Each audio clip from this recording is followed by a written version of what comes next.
मतलब वो कह रहे हैं जिन्होंने अपनी पत्नी को एक उम्मीदवार बनाते हैं। भारतीय जनता पार्टी ने मुझसे पहले धर्मशिला गुप्ता जी को राज्यसभा भेजा, तो भारतीय जनता पार्टी संगठन में भी 33% रिजर्वेशन देती है। हमारे लिए महिला को अवसर देने का अर्थ परिवार की पत्नी और बेटी को देना नहीं है।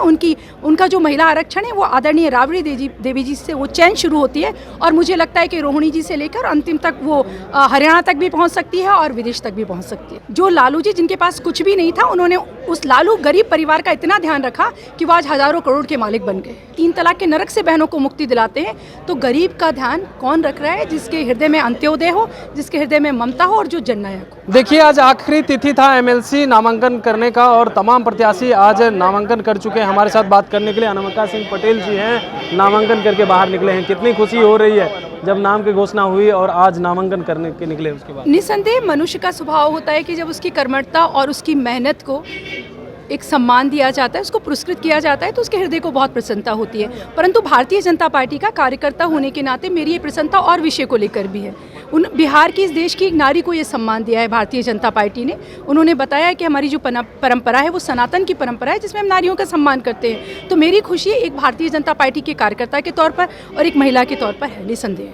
बिल्कुल, लेकिन महिला सम्मान की बात जो है, राजद के जो प्रत्याशी 2 महिला प्रत्याशी घोषित हुए कह रहे हैं कि उचित सम्मान तो राजद में मिलता है, 2 महिला का नाम घोषित नहीं किया गया, जबकि बीजेपी एक ही नाम की घोषणा की है। देखिए, मुझे लगता है कि जो आरजेडी के जो लोग कह रहे हैं, उनके लिए महिला का अर्थ होता है परिवार का आरक्षण।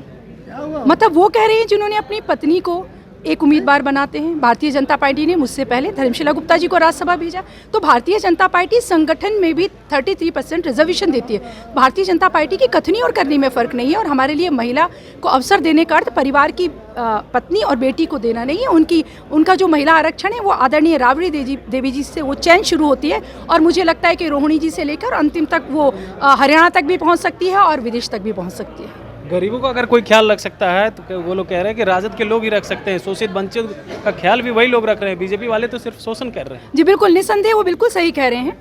जो लालू जी जिनके पास कुछ भी नहीं था, उन्होंने उस लालू गरीब परिवार का इतना ध्यान रखा कि वो आज हजारों करोड़ के मालिक बन गए।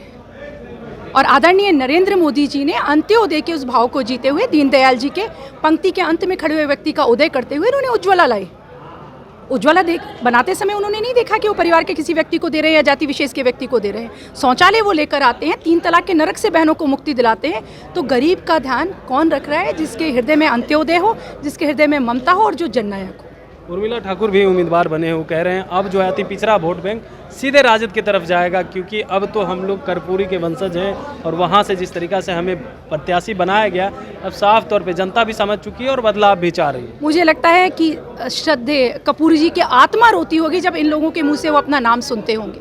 तो आप सुन रहे थे क्या कुछ कह रही थी बीजेपी के एमएलसी महिला प्रत्याशी हैं, वो साफ तौर पे कहते हुए नजर आए। नामांकन करने के बाद जब बाहर निकले तो वो लालू परिवार पे खूब बरस गए। वहीं पे जिस तरीक़ा से महिला सम्मान की बात कर रहे हैं, उसको लेकर के भी उन्होंने कहा है कि देखिए, महिला सम्मान तो उचित रूप से बीजेपी में मिला है, और तो 33% आरक्षण जो मिला है, यानी जो अब तमाम जो महिलाएं हैं वो 33% राजनीतिक रूप से हिस्सा ले पाएगी और सदन में पहुंचेगी, तो खूब जो है महिला का आवाज़ उठा पाएगी। वहीं उर्मिला ठाकुर को लेकर के भी उन्होंने साफ तौर पे कहा है कि देखिए, जिस तरीक़ा से वो बात कर रहे हैं, तो वो कहते हुए नजर आए कि अब जो है कर्पूरी ठाकुर रहते तो उनकी आत्मा जो है और रोती और अभी रोती होगी कि जिस तरीक़ा से ये लोग बात कर रहे हैं।